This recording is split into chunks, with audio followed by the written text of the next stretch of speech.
কিন্তু সেটা এনসিপি করতে পারে, কারণ এনসিপি জন্য মানে আসলে কোনো একটা জোটে যাওয়ার ছাড়া ওদের উপায়ও নাই খুব বেশি একটা। এই মুহূর্তে বিএনপি এতটাই জনপ্রিয় যে তাদের সঙ্গে আসন সমঝোতা করেই আসলে সংসদে যেতে হবে, নাকি মানে সামনের দিনে কি প্রক্রিয়াটা এমনই হবে, নাকি এটা একেবারেই আপনার কাছে মনে হয় যে ভিত্তিহীন একটা খবর?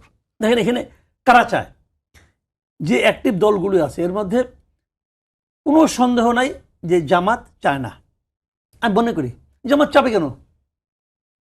জামাত তো ক্ষমতায় যেতে চায় না ভাই, সে কেন বিএনপির সঙ্গে কি করবে? কোনদিন শুনছেন আপনি যে প্রথম এবং দ্বিতীয়ের মধ্যে কোনো সমঝোতা হয়? সমঝোতা হয় মানে দ্বিতীয়ের সঙ্গে তৃতীয়, অথবা তৃতীয়ের সঙ্গে চতুর্থ। প্রথমের সঙ্গে সমঝোতা হইতে পারে যার যে তৃতীয় সে। আমি ধরে নিচ্ছি এই মুহূর্তে 1 এবং 2 হলো বিএনপি এবং জামাত। আমার বিবেচনায় বিএনপি 1 নম্বর আছে, জামাত 2 নম্বর আছে। তো জামাত কেন বিএনপির সঙ্গে যাবে? জামাত বরং চেষ্টা করবে 3-4 যারা আছে তাদেরকে নিয়ে বিএনপিকে হারিয়ে তার ক্ষমতায় যেতে চাইবে। জামাত পলিটিক্স করে কেন বলেন তো আপনি? কি কারণে পলিটিক্স করে? জামাত প্রত্যেকটা পলিটিক্যাল পার্টি তো পলিটিক্স করে এই কারণে তারা ক্ষমতায় যেতে চায়, মানুষকে বুঝায় যে ভাই আমি তোমার জন্য বেস্ট লোক, আমাকে ভোট দাও, আমি ক্ষমতায় যেয়ে তোমার চেহারা চেঞ্জ করে দেবো। এটা হচ্ছে মূল লক্ষ্য তো এটাই।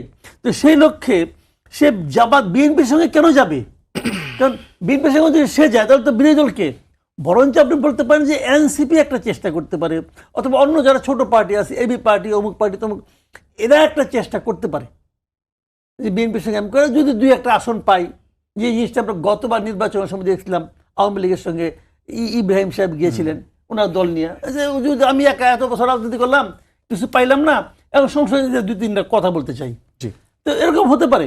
কিন্তু সেটা এনসিপি করতে পারে, কারণ এনসিপি জন্য মানে আসলে কোনো একটা জোটে যাওয়ার ছাড়া ওদের উপায়ও নাই খুব বেশি একটা।